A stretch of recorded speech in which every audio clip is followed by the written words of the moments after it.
आज पढ़ेंगे हम ब्लड के बारे में। ब्लड क्या है? ब्लड एक फ्लूइड कनेक्टिव टिश्यू होता है। इसके कंपोनेंट्स की बात करें तो दो कंपोनेंट्स में डिवाइड होता है। First one is blood cells and another one is plasma cells. Blood cells का दूसरा नाम या ब्लड सेल्स को हम फॉर्म्ड एलिमेंट्स भी बोलते हैं।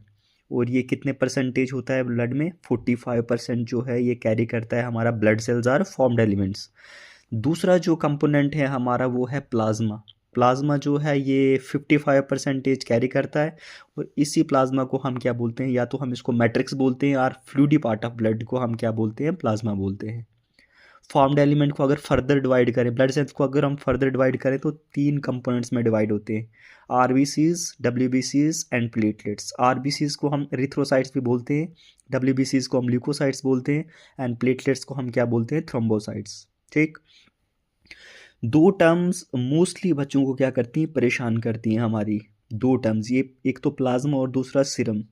मोस्टली बच्चों को ये कन्फ्यूजन होता है कि प्लाज्मा और सीरम में वो डिफ्रेंशिएट ही नहीं कर पाते कि प्लाज्मा क्या है और सीरम क्या है। Plasma is nothing but, plasma में होता क्या? ब्लड में से अगर हम ब्लड सेल्स को निकालते हैं उसको हम क्या बोलते हैं? प्लाज्मा बोलते हैं।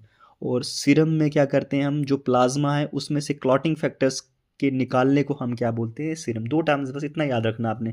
प्लाज्मा में क्या होगा? जो ब्लड होगा उसमें से ब्लड सेल्स निकालने, मतलब ब्लड में से हमने क्या कर दिया? आरबीसीज, डब्ल्यूबीसीज और प्लेटलेट्स को रिमूव कर दिया, उसको हम क्या बोलेंगे? प्लाज्मा बोलेंगे। और जो हमारा सीरम होगा, सीरम में हम क्या करेंगे? जो प्लाज्मा है, plasma plasma means, plasma means होता है वो जो बचा हुआ पोर्शन होता है ब्लड का जिसमें से ब्लड सेल निकले होते हैं। प्लाज्मा में से हमने अगर क्लॉटिंग फैक्टर भी निकाल दिए तो उसको हम सीरम बोलते हैं। क्लियर? इसको एक एग्जांपल से समझाता हूँ। फॉर एग्जांपल ये हमारे, हमने कोई वायल ली है। वायल में हमने क्या किया? कोई ब्लड का सैंपल ले लिया, उसके बाद हमने इसको क्या कर दिया? शेक कर दिया। सेंट्रीफ्यूज करने के बाद हमने इसको सेटल, जब सेटल हो जाएगा सेंट्रीफ्यूज के बाद जो कंपोनेंट्स ब्लड के नीचे बैठेंगे उनको हम क्या बोलेंगे? रेड कलर में होंगे, उनको हम क्या बोलेंगे? Formed elements. आरबीसीज, डब्ल्यूबीसीज एंड प्लेटलेट्स कैरी करते हैं। कितने होते हैं? 45%।